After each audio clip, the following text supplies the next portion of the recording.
Just had a presentation in the Oval Office, and I thought this was such a beautiful, this is the trophy, this is the big deal, the World Cup is... What's up, everybody? Happy Friday. So this is the first live stream on a Friday.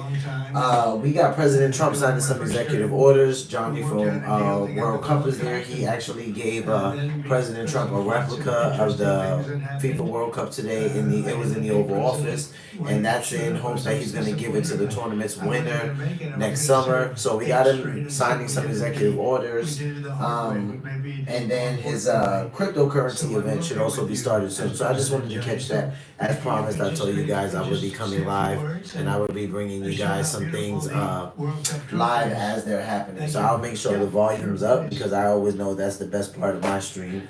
And then other than that, you guys watch. I'll hop in and out, say what's up, see what's happening. But this stream is not the stream where I'll actually be on with you guys constantly. This is actually the stream where I just want to kind of show you guys the Friday news, stream it live, have some clear audio, hop in and out and say what's up, and then I'll end it, and I'll be back a little bit later on for our regularly scheduled everyday live, right? So I'll see you guys in a few. Enjoy the news and President Trump signing some orders in his crypto event. If a commercial comes, I'm actually going to come back and probably mute it so I don't get copyright claim. But yeah, other than that, I'll see you guys in a few.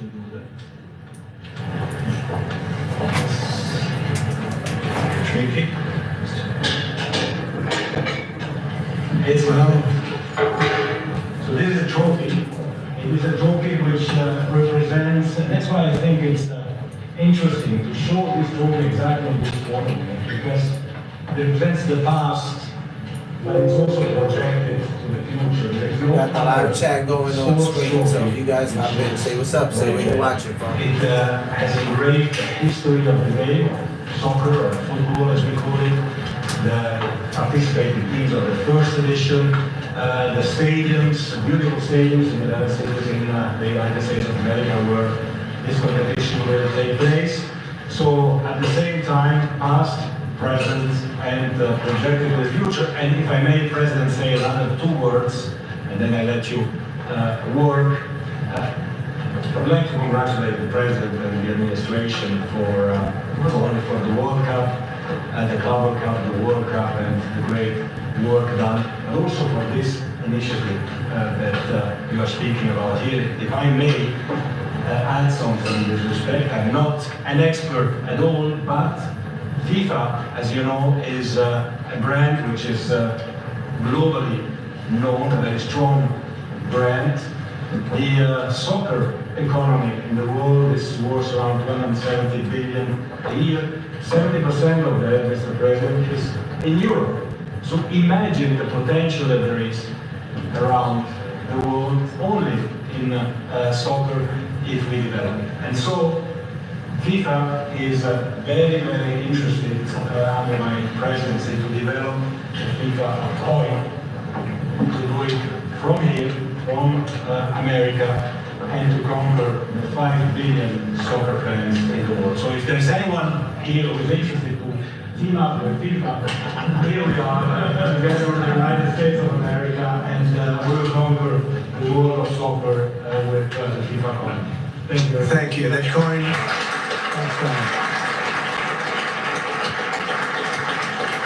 That coin may be worth more than FIFA in the end. It could be quite a coin, actually. Anyway, thank you, Johnny. Great job. I just thought you should see this trophy, because it's really, it's the biggest sporting event in the world, and we have it here. And we appreciate being selected. Thank you very much, Johnny. You do a fantastic job. And welcome to the first ever White House Digital Assets Summit. I know that many of you have been fighting for years for this, and it's an honor to be with you at the White House. I want to thank the White House AI and crypto czar David Sachs, Treasury Secretary. This is David right here, in case you don't know. You know David. And man is doing a great job as Secretary of Treasury. Scott Bessent, who's right here. Scott, Thank you very much. Commerce Secretary Howard Lutnick, wherever you may be, Howard. Hi, Howard. He's doing some interesting work right now with all that's going on. He's right in the middle of it and doing a great job. Thank you. SBA Administrator Kelly Loeffler. And thank you. SEC Commissioner Hester Pierce. Thank you, Hester. Acting CFTC Chairman Caroline Pham. House Majority Whip Tom Emmer. Well, hello, Tom. Representative Brian Stile. Thank you. Brian, thank you very much. Digital Assets Council Director Bo Hines. Good, Bo. Great job. And many other distinguished guests. We have a lot of very distinguished people around the table. Some of them will be speaking. I want to thank Marco Rubio also, who's right over there. And we have tremendous people very interested in this subject. And last year I promised to make America the Bitcoin superpower of the world and the crypto capital of the planet. And we're taking historic action to deliver on that promise, as you know, around the table. Yesterday, I signed an executive order officially creating our strategic Bitcoin reserve, and this will be a virtual Fort Knox for digital gold to be housed within the United States Treasury. That's a big thing.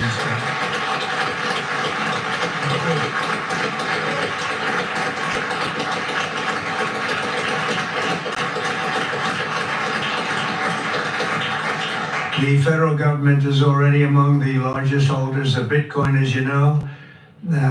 Really one of the largest holders in the world, with as many as 200,000 Bitcoin obtained via civil law and various other forms of law, and including enforcement actions.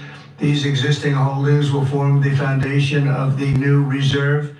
Unfortunately, in recent years, the U.S. government has foolishly sold tens of thousands of additional Bitcoin that were worth billions and billions of dollars had they not sold them, but they did sell them, mostly during the Biden administration. Not a good thing to have done. From this day on, America will follow the rule that every Bitcoin knows very well. Never sell your Bitcoin. That's a little phrase that they have. I don't know if that's right or not. Who the hell knows, right?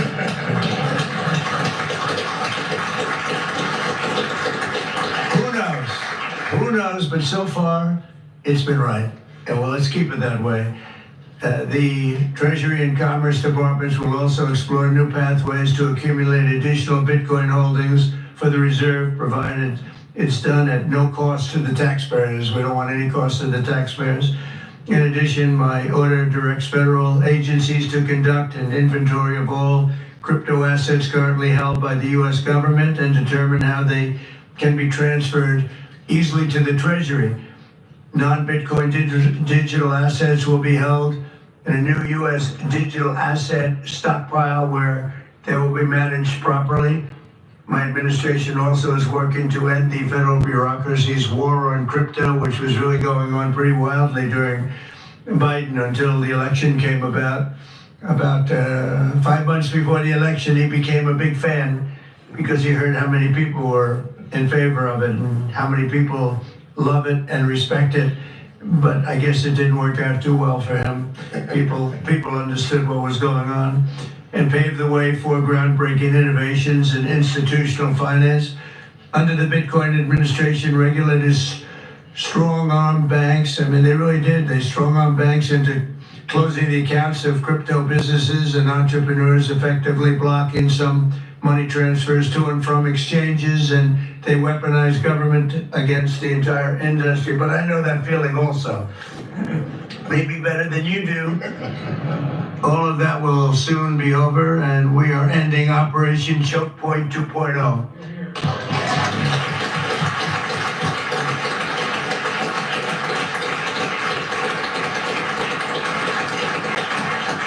Yeah, some people really suffered. It was ridiculous what they were doing, but in the end, they came around, but they came around for the wrong reasons. They came around only because they wanted votes, and they saw that tens of millions of people were against them because of what they were doing. I also want to express my strong support for the efforts of lawmakers in Congress as they work on bills to provide regulatory certainty for dollar-backed stablecoins and the digital assets market. They're working very hard on that.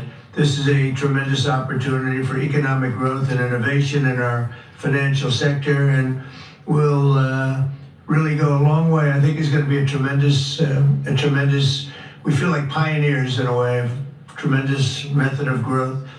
And things are very much tied, and we want to keep it that way, the US dollar, long into the future. We're going to keep it that way. I hope lawmakers will send that legislation to my desk before August recess if they can. And they're very much working with you, and you know a lot of them, and a lot of them were committed right from the very beginning. So I just want to congratulate you all for being at the White House today, and a man who knows more about Bitcoin and AI and just about everything else than anybody, David Saxon. And I'd like to have you say a few words, David. Thank you, Mr. President. We're all here today because of your leadership, your vision, and your generosity, and I really want to thank you for that. We're also here because of your desire to make America great and to introduce a golden age in America, including for digital assets. And we're here because of your love of innovators, or as you might say, high IQ people. We know you love high IQ people. We have about 30 of them here in the room today. These are the top people in the digital asset industry. And one other thing that I think that you love is legal fairness. This is an industry that was subjected to prosecution and persecution for the last 4 years, horrible lawfare, and nobody knows what that feels like better than you do. So we really appreciate the fact that you understand legal fairness and that you're always willing to fight for the right thing, for legal fairness. You never back down. You stand defiant, even in the face of an assassin's bullet. It's an inspiration to everyone in this room, I think. So it's an honor.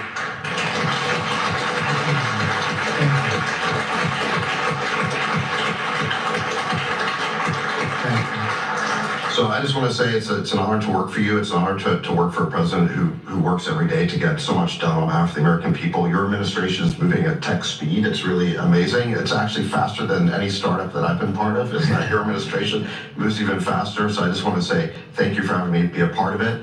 I've enjoyed every minute of it. I love working for you, and thank you again for this opportunity. Thank you, David, very much. Appreciate it.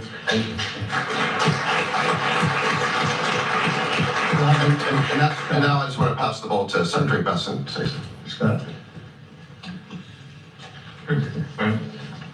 David, so today, when President Trump has signed the executive order to establish the strategic Bitcoin reserve and stockpile, we're going to position the United States as a leader among nations in the digital asset strategy.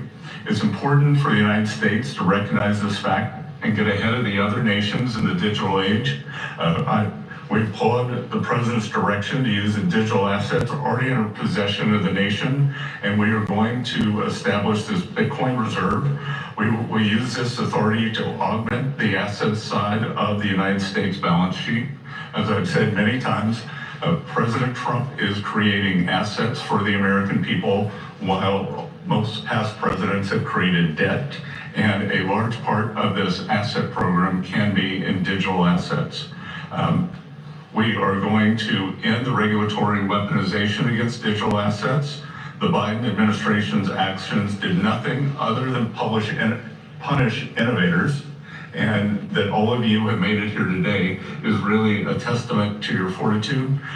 Much of Treasury's responsibility in this order relates to the tax code and determinations around risk weightings, and I'm here to assure you that we are going to work with the controller of the currency, the IRS, and we're going to rescind and amend all applicable previous guidance.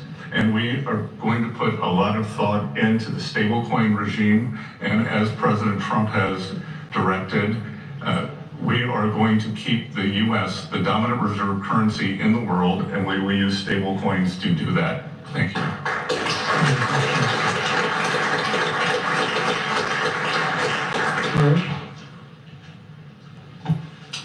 Technology is at the foundation of the Trump presidency. He understands technology, he embraces technology, and he's going to use technology to drive America forward.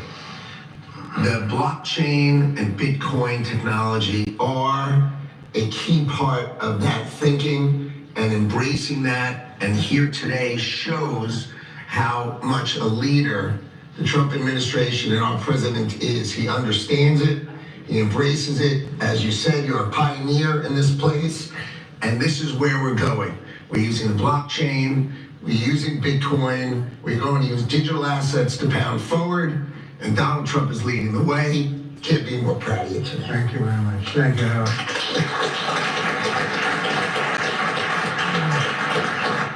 Kelly, go ahead, please. Thank you, Mr. President. This is truly a historic day, and as a crypto founder, I couldn't be more proud to be part of your administration. You're moving at the speed of tech for sure, and I will just say it's a great day to have the war on not just crypto, but the war on innovation done. And under your administration, we are truly going to enter into the golden age. And I'll just say, as the administrator of the SBA, small business is a tremendous network that crypto can be deployed against, and so the SBA is open to crypto. So I look forward to working with all of the leaders in this room to advance your efforts here. Thank you. Thank you, Kelly. Thank you, Kelly. Please. Well, Mr. President, I want to say thank you. I want to thank you for the amazing team that you put together. I want to thank you for David. I mean, this kind of a meeting, no one in this room could have envisioned this just a couple of years ago. You are the one that has the vision. You're the one that said, we are going to do 21st century finance right here in the United States of America. I've been doing this for 9 years. It is amazing how far we've come, and that's a credit to you, Mr. President, and your leadership, and God bless you for doing this, because it's going to make a huge difference with everything else you're doing. And by the way, Americans love it. They're going crazy. Thank you, sir. Thank you, Tom. Thank you very much. Thank you. Thank you very much. Anybody? Go ahead, please. Does anyone want to say a couple of words? Cameron or Tyler, do you want to? You're very shy in front of Actually, the camera. Cameron, I think you said something earlier that I thought was really profound. You said that a year ago you thought it would be more likely that you'd end up in jail than at the White House. Not to put you on the spot, because you didn't do anything wrong, but that was the environment a year ago. But do you guys want to say something? Sure, that was actually Tyler who said that. but Sorry, I still get mixed up. But yeah, we never thought that we would get attacked the way we did in our backyard after trying to do the right thing for so many years and always trying to raise the bar with respect to regulations. So it's truly wonderful to see how things have changed and how the pendulum has swung back in the way that it has. And we've always felt that the U.S. should lead in Bitcoin and crypto, and it's ours to sort of lead and win. And it's just wonderful what President Trump has been doing with this, and we look forward to working together. And thanks for inviting us, David, and setting this up. Thank you. Thank you both. Please. I was just going to say thank you, Mr. President. Cameron takes credit for a lot of my things I say, so this isn't the first time. But the U.S. won the internet, and the U.S. should win crypto. So thank you for your leadership on this. Thank you both very much. High IQ individuals around this table. That's what I always say. We need high IQ. So thank you very much. Would anybody like to say anything? Please. I just want to express my deep gratitude for the seriousness with which you're approaching our industry and how you're actually helping guide it in the right direction. I work with many central banks in other countries, and when I was working there, I was wondering why I, as an American citizen, can't help the United States financial system reach this higher level that the world is on course towards generally. And so I'm very grateful that finally there's been a new level of kind of common sense and adoption of these ideas. Me and the other people in this room do believe that the crypto, blockchain, Web3 infrastructure is the next iteration of the financial system. And I think that the U.S. should have its leadership position continue in that new financial system. And I'm very, very happy to see people like David Sachs, Secretary of Investment, Secretary Lutnick taking this very seriously with their time, and very grateful to them too. So I'm just overjoyed to see this, and I think it is a big part of how the U.S. can continue its role in the global financial system. So thank you. Thank you very much. I thought it was very important that we stay in the front of this one. This is a big one. And as you know, China is pushing forward and very strongly as usual, but we're way in the lead as we are in AI and other things, and we want to stay there. So I thought this was very important, and we have some brilliant people sitting around this table, and it's an honor to have you involved, but we want to stay at the forefront of everything. And this is a very important day in your lives. I know you worked, some of you, very long before people really understood what was happening. And so I congratulate you, but this is a big day. Being in the White House is a big deal, and you have great support. Thank you all very much. Thank you very much. Thank you, please. Thank you very much. Thank you, media. Thank you. Please.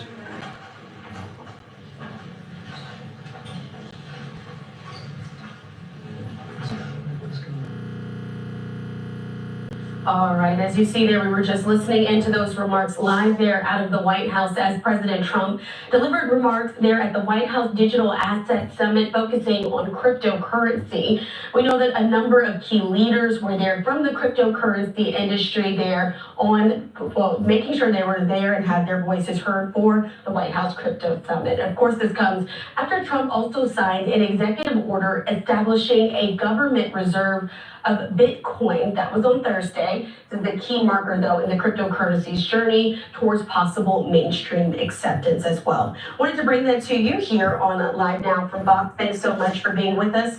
We're going to be continuing on in the next few minutes with more of today's top stories. In fact, we do have a shot happening right now. The actor Gene Hackman. There's a live press conference going on right now discussing updates in his death and his wife's death that they were discovered in their New Mexico home. We'll be heading back to this in just a minute. We're going to step away for our first 2-minute break of the hour. Stay right here with us on Live Now.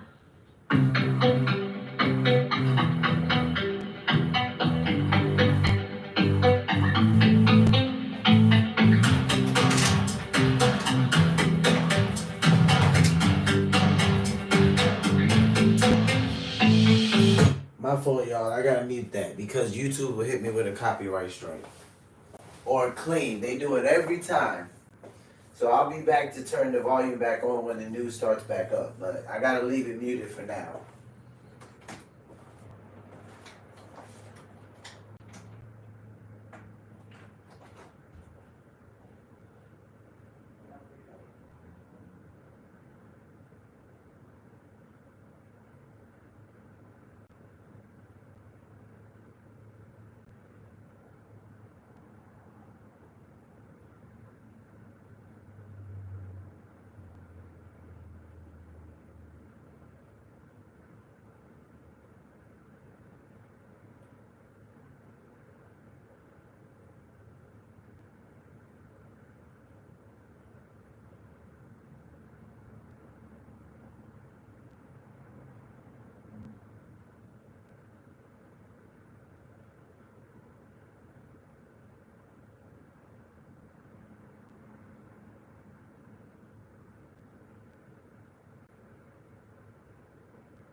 Worked out better.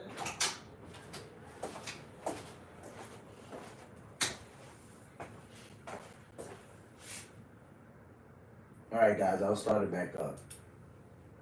We're going to be going out to New Mexico now to get an update from those officials there on the death of Gene Hackman and his wife, the actor, beloved actor, that so many in the community are now mourning over. Of course, there have been a lot of updates that have been coming out about the death, and they're trying to investigate when, why, and how everything happened. Let's listen in to the beginning of those comments as they are still speaking live right now. I'm going to take you back to the very beginning to where this press conference started.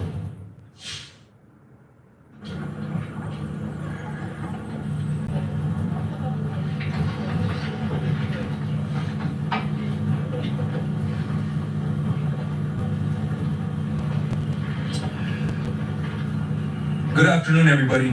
I'm Sheriff Adan Mendoza, Santa Fe County Sheriff's Office. With me today is Dr. Heather Jarrell, Chief Medical Investigator for the New Mexico Office of the Medical Investigator. Dr. Aaron Phipps, New Mexico State Public Health Veterinarian, New Mexico Department of Health, and also Chief Brian Moya, Santa Fe City Fire Department. This investigation started on February 26th with the discovery of Mr. Hackman and Ms. Arakawa and their dog at the residence. I just want to do a short recap and then touch on some new information. As we know, both individuals tested negative for carbon monoxide. City Fire conducted tests and deemed scene safe for deputies to conduct their investigation. The preliminary pacemaker interrogation results were released last week, and I'll let Dr. Jarrell touch more specifically on those results. The gas company New Mexico, they also did an analysis of the residence, and they found one minor leak in a single burner on the kitchen stove, which was 0.33% of room air, which was pretty minute and insignificant. Since that time, Xena, the deceased dog, has been taken for necropsy at the Veterinary Diagnostic Services, and we'll be awaiting those results. Let's speak a little bit in reference to the timeline for Betsy Arakawa. We know from our investigation that on February 9th, 2025, she picked up Xena from Gruta Veterinary Hospital. There was a procedure that was done with the dog, which may explain why the dog was in a crate at the residence. Let's move on to February 11th, 2025. Mrs. Arakawa had an email conversation with her massage therapist at about 11:21 a.m. Moving on into the afternoon, Ms. Arakawa was at the Sprouts Farmers Market between 3:30 and 4:15 p.m. Ms. Arakawa was seen on surveillance video at the CVS Pharmacy in Santa Fe from 4:12 to 4:20 p.m. She then stopped at a local pet food store at about 4:54 p.m. Her car was seen on surveillance, and the remote control clicker that is assigned to her and her vehicle was used to enter the subdivision to gain access to the gated community at 5:15 p.m.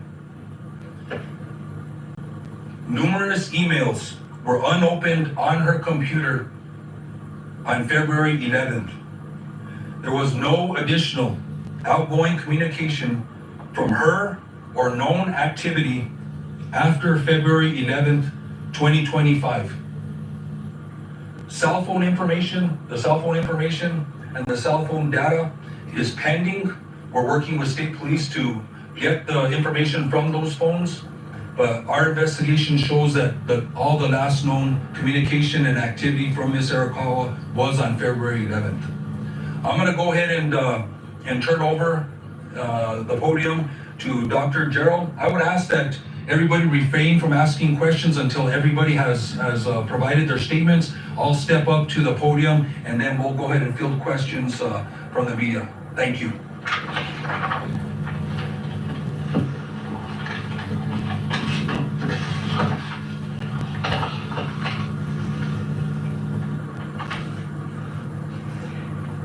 Good afternoon, and thank you for being here. I'm Dr. Heather Jarrell, the Chief Medical Examiner for New Mexico at the Office of the Medical Investigator. I'd like to begin by stating that it is unprecedented for the Office of the Medical Investigator to make public statements about death investigations. However, the circumstances surrounding these two deaths require accurate dissemination of important information. I've also spoken with the Hackman family prior to this conference, who are aware of the autopsy findings and conclusions and are aware of this conference.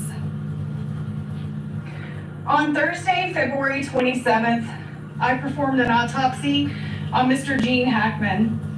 Medical examiner Dr. Daniel Gallego at the Office of the Medical Investigator performed a full autopsy on Miss Betsy Arakawa Hackman, also on Thursday, February 27th. By report, Miss Arakawa Hackman's legal name is Betsy Hackman, which is how she will be referred to hereafter. The cause of death for Miss Betsy Hackman, aged 65 years, is Hantavirus pulmonary syndrome. The manner of death is natural. Autopsy examination and full body postmortem CT demonstrated no findings of trauma internally or externally, with microscopic findings consistent with Hantavirus pulmonary syndrome. Laboratory testing was positive for Hantavirus at a clinical lab, with required confirmation testing positive at Scientific Laboratories Division. Testing for COVID-19, influenza, and other common respiratory viruses was negative. Testing for carbon monoxide was negative. There were no other significant natural disease findings. Pills present on scene were thyroid medication, which were being taken as prescribed and is not currently a concern for a contributory cause of death. The cause of death for Mr. Gene Hackman, aged 95 years, is hypertensive and atherosclerotic cardiovascular disease, with Alzheimer's disease as a significant contributory factor. Autopsy examination and a full body postmortem CT examination demonstrated no acute findings of internal or external trauma and showed severe heart disease, including multiple surgical procedures involving the heart, evidence of prior heart attacks, and severe changes of the kidneys due to chronic high blood pressure.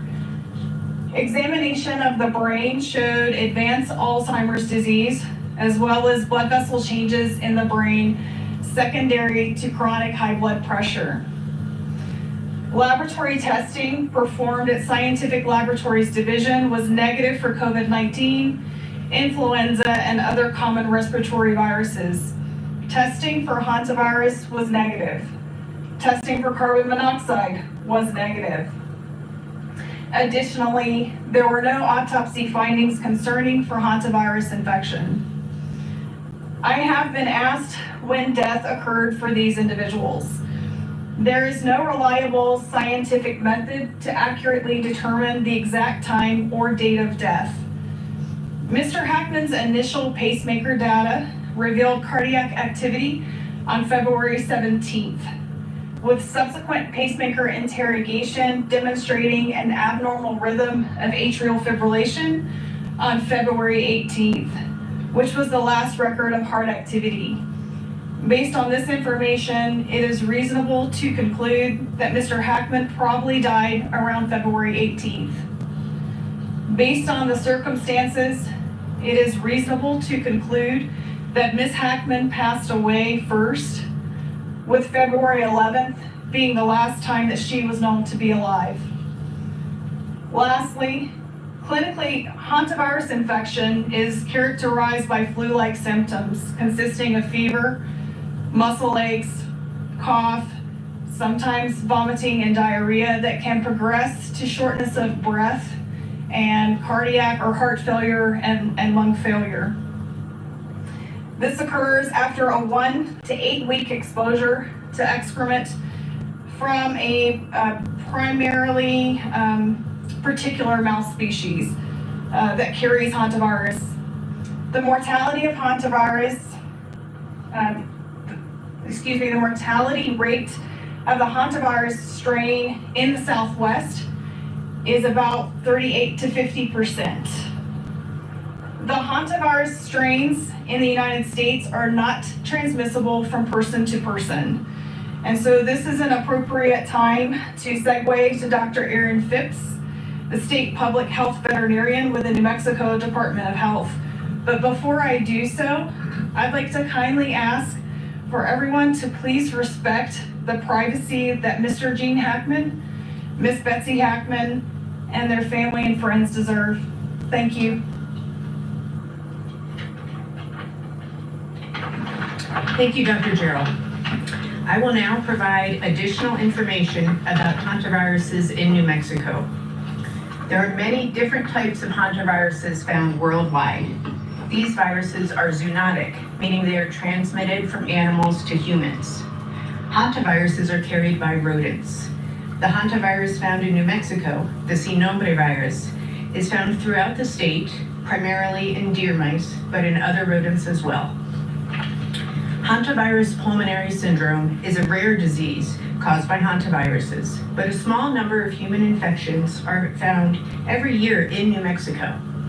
Over the past 5 years, New Mexico has confirmed between 1 and 7 hantavirus infections in humans each year. Through the end of 2024, we have identified 136 infections over the past 50 years in New Mexico residents, 5 of these in Santa Fe County. This is a serious disease.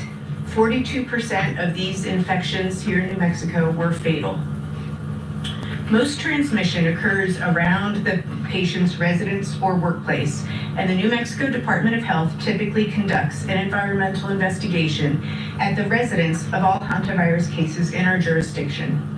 This can help identify specific areas that may pose higher risk, providing insight into where transmission may have occurred and how to prevent future infections. On March 5th, the New Mexico Department of Health staff conducted a risk assessment of the property, including the main residence, as well as other structures on the property. This was critically important to address concerns about health risks to first responders, as well as to inform any prevention measures needed to protect the family and other individuals entering the property in the future.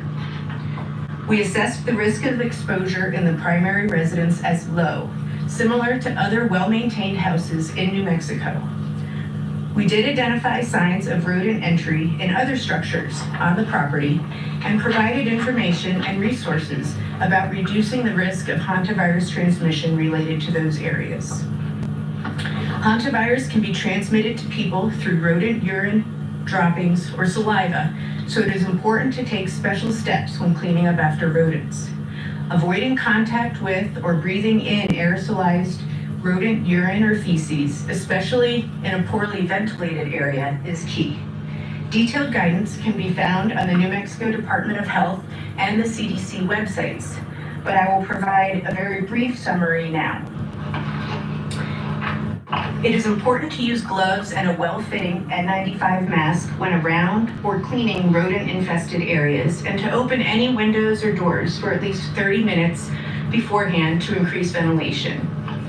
Spray the area thoroughly with a 10% bleach solution or a commercial disinfectant. Let it sit for 5 minutes. Next, clean the area with paper towels, then throw them away in a covered garbage can that is regularly emptied. Before removing gloves, wash your gloved hands with soap and water or with a disinfectant, and then after removing gloves, wash your hands again with soap and water. It's important to never sweep up or vacuum mouse droppings, since this can spread particles up into the air. Since hantavirus is found throughout New Mexico, awareness of these risks and how to reduce them is important for all New Mexicans. The New Mexico Department of Health extends our deepest condolences to the families and friends during this difficult time. Thank you. Thank you. I think that'll conclude the statements for today. We will go ahead and take questions. I ask that there be one question per agency. And please state who you're directing the question to, as there's several individuals here at this conference. Sir. Sheriff, just to clarify the timeline here, does this mean Gene Hackman was likely home with his deceased wife for a week before he passed away himself? Yes, I would assume that that is the case. Do you know, given his Alzheimer's status, that Mr. Hackman was able to live on his own and survive for those 7 days? I think that's more a question, maybe for Dr. Durrell. Just to repeat so that everyone could hear, the question was, do we believe that Mr. Hackman was able to live on his own and survive? The answer to that question is that Mr. Hackman showed evidence of advanced Alzheimer's disease. I'm not aware of what his normal daily functioning capability was.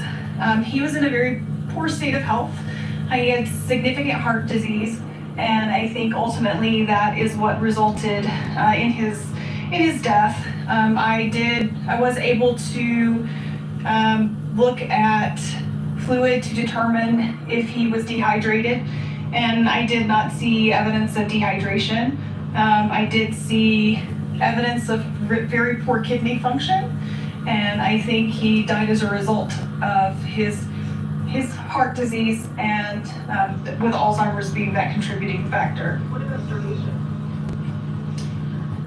The question was, what about starvation? So there was no food in his stomach, which means he had not eaten recently, but he had also no evidence of dehydration. So based on your understanding of the progression of the Alzheimer's, do you believe that he was possibly not aware that his wife had died or didn't know what to do in that situation? It's difficult to answer. The question was he aware that Ms. Hackman had died? And I think that question is difficult to answer, but I can tell you that he was in an advanced state of Alzheimer's, and it's quite possible that he was not aware that she was deceased. This is for the sheriff. Considering the circumstances under which Mr. Hackman was found in the mudroom with his walking cane and sunglasses by him, do you think there is a possibility that he was trying to help for his wife? That's hard to answer. Again, it's hard to get into the frame of mind of what was happening at the time. And I don't know if we'll ever have the answer to that question, whether he was going to go for help or he wasn't. Sir? Are there any other big questions that you're trying to answer? I mean, does this answer the biggest questions you've had about her death in this case? Is there anything else that you're really... Yeah, so the question is there any other big questions that are left? I think a lot of questions were answered here today. I think there was, Dr. Drell went over the cause of death, and I think a lot of those questions are answered. I think the timeline that we've been given as far as the pacemaker results and the history and evidence that we found as far as the timeline of Miss Arakawa, I think a lot of the questions have been answered. We are waiting on the cell phones, but I would very unlikely that the cell phones are going to show anything else. Another question? Are there any signs of, what did we learn about Mr. Hackman's communication after February 11th? Did you talk to any friends of his who had spoken with him during that week-long period, or know anything about what he was doing? So the question is whether there was any communication from Mr. Hackman or activity, and no, at this point, no, I don't know if he used cell phones or technology or emails. There's no indication of that. So right now there is no activity from Mr. Hackman. Sheriff, do you know if his pacemaker was connected to some sort of monitoring system? Did anyone take off that?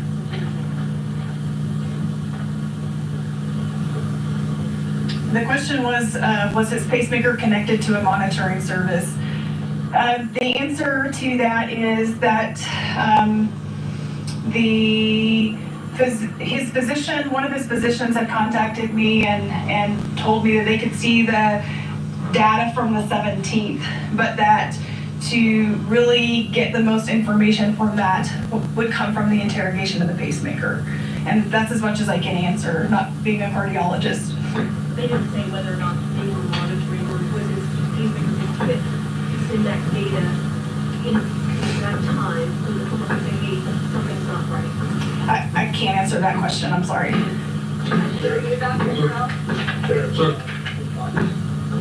Was there any footage that came from the body cam from the house?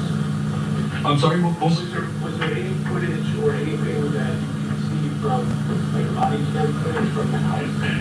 Any Are you talking about the body cams that the investigator, the responding personnel were wearing? video? Is there any video? No, so there was no outside surveillance or interior surveillance that we are aware of in the residence. So there was nothing to show the activity inside or outside the residence, and not at this time, no. So, Mr. Earl, you mentioned that one of the symptoms of Hantavirus is shortness of breath. We learned before that Betsy Hackman was laying on the floor when she was found. What kind of medical episode would she have had to cause her to fall in and not be able to ask for help? The question was regarding shortness of breath with hantavirus and what kind of medical episode would we expect from somebody found on the floor. And I think to be able to answer that question fairly, it can go back to hantavirus infection, which initiates with what's called a prodromal phase. That's initially flu-like symptoms where a person has fever and muscle aches, that they don't feel well. After, of course, being exposed to rodent excrement. And that phase can last roughly 3 to 6 days.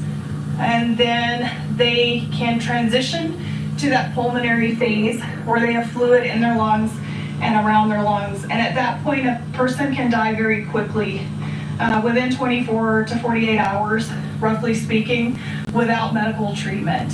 It's not uncommon to find someone down on the floor as part of a terminal collapse, so to speak, and that may very well have been what happened to Ms. Hackman. You're estimating her time of death on the 11th, or is it possible that she collapsed and was alive for a couple of days? It's hard to say. I don't think she was on the floor alive for a couple of days. I think that she went through that time period, and I don't know when she began to feel ill. And those are just things that I don't know that I'm ever going to have the answers to. But I think, and going back to that initial time period, roughly 3 to 6 days of feeling ill and then succumbing pretty quickly after fluid begins to build up in the lungs. Given the dog was created, is it fair to assume that the dog died from dehydration or starvation?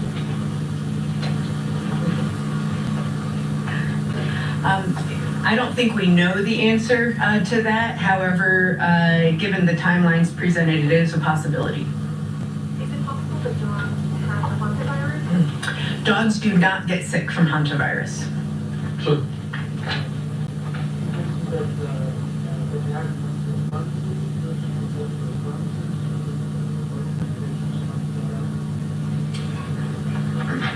the question was if we knew on Betsy's visit to the pharmacy if there was some medication or if she consulted with a pharmacist. We don't have that information, and unfortunately we can get that information due to HIPAA laws, but we don't have that information right now. Sure.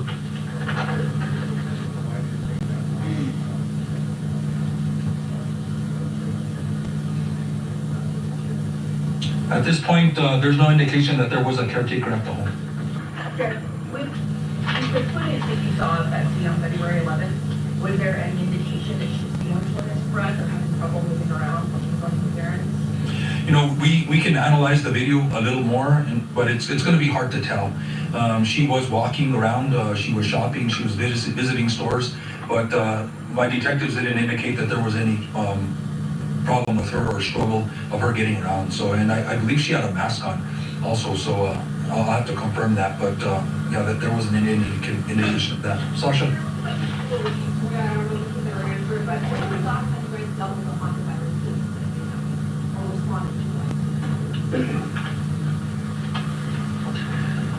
Yeah, the question was last time the city of Santa Fe or the county dealt with the Hantavirus case. I think we're gonna have to look into that. I'll get back to you. I would have to do some data before we pull that information. Communication with the CDC, is there a concern about a bigger public health issue there when it comes to hantavirus? The CDC is aware of this case. Hantavirus is a notifiable condition nationally. All hantavirus cases are notified to them. This is not an unusual case. We get cases every year, unfortunately. So we're not seeing any indications of any abnormal or unusual patterns. We'll go ahead and take 2 more questions, and then we'll wrap this up. Is there anybody that hasn't asked a question yet? Sir.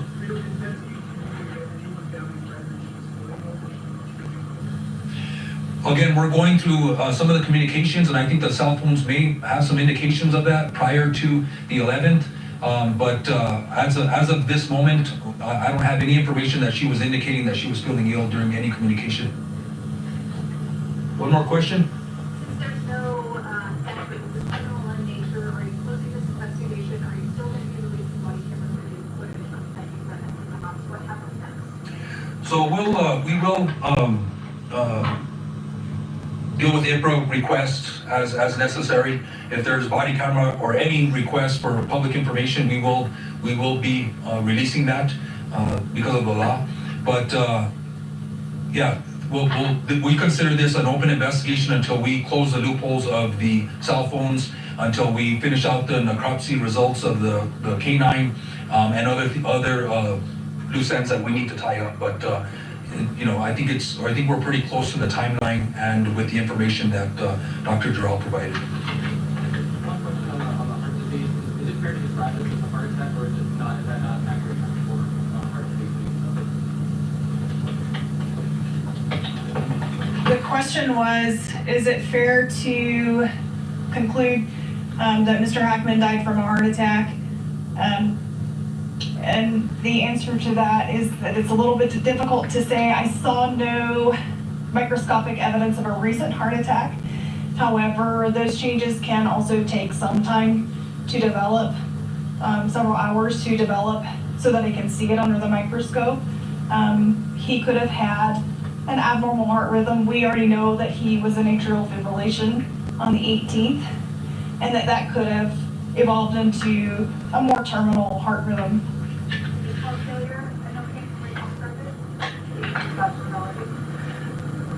The question was, did Mr. Hackman have heart failure? Oftentimes we see fluid around the lungs and heart failure and congestion of the liver. I did not see that in his case, but he had very poor heart, or very extensive heart disease. And so he would have been predisposed to abnormal heart rhythms, and hence he had a pacemaker as well. Thank you, everybody. That'll conclude the press conference for today. Thank you, everybody. All right, as you see there, this wrapping up that press conference that we got there from those officials talking about the death of Gene Hackman and his wife. We got a bit more information. If you haven't been with us throughout and listening in as we were learning more information about the actor and his wife, I want to give you a recap of what was most notably said during that press conference. We know that the Oscar-winning actor was found dead alongside his wife, Betsy Arakawa, and their dog in their home back on February 26th. The New Mexico office and the medical investigators said that the cause of death for Arakawa was Hantavirus pulmonary syndrome. This is a rare disease. Hackman died of heart disease and complications caused by Alzheimer's disease as well. Hackman's pacemaker, though, we found out, showed activity on February 18th, according to the medical investigator. So Hackman probably died, is what she said, quote, in that press conference on February 18th. But it does appear that Arakawa died first, according to that medical investigator. Hackman said that she likely didn't know that his wife had died, according to that medical investigator, citing the Alzheimer's disease being a factor in that as well. I want to show you this live look as well that we have there in Santa Fe, New Mexico. That's where this press conference just wrapped up. But again, it didn't appear that there was any communication from Betsy Arakawa, his wife, since February 11th. She was last seen on surveillance footage walking around running several errands, including going to the pharmacy there in New Mexico on February 11th. And that was the last communication that she had with the external world. Did want to bring this to you here on Live Now from Fox. If we end up getting any more updates there out of New Mexico on the death of the Oscar-winning actor and his wife, we certainly will bring it to you. All right, we're going to step away for a 2-minute break. Stay with us here on Live Now.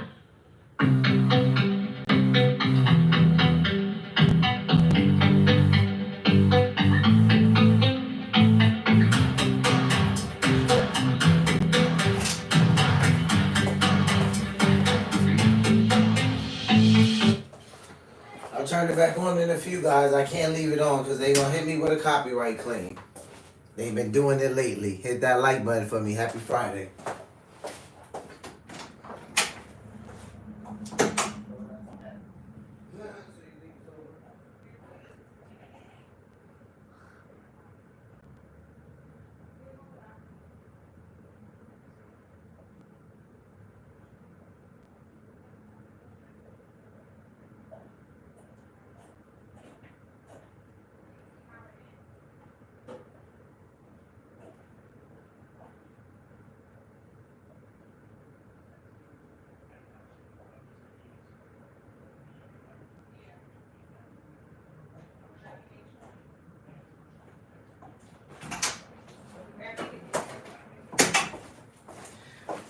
All right, guys. Well, that was a pleasant treat because we actually got President Trump. We saw the replica of the FIFA World Cup given to him, and he also talked about the executive order that he was putting into place to make a Bitcoin reserve. And then we ended up being able to cover the death of Gene Hackman and his wife. I had no idea that he had passed away. They found him on the 26th. I mean, I go through news so much, you would think that I was keeping up with that, but you know, rest in peace to Gene Hackman and his wife. That's wow, that's pretty sad. So, I mean, they died alongside each other. That virus, I was curious about what they were talking about though, because they were saying that, I don't know, it's like they said in New Mexico, it's not transferable from animals to humans, but then they said that there's a strand that is, so I was confused by that. But as far as President Trump, he's we finished and we covered what we needed to cover with him. So that was the first live for Friday's live stream news, and this is what I'm gonna do from here on out on Fridays. A lot of people have reached out in some way, shape, or form, and said to me, hey, like, it's been really beneficial, you know, when you're live and like we could just kind of watch the news. So I appreciate that. I don't mind doing that. Like I said, I'm here for the reasons of getting people who not only look like me, but just people who are not much in favor of the news to be more aware, so we don't go to the polls ignorant, right?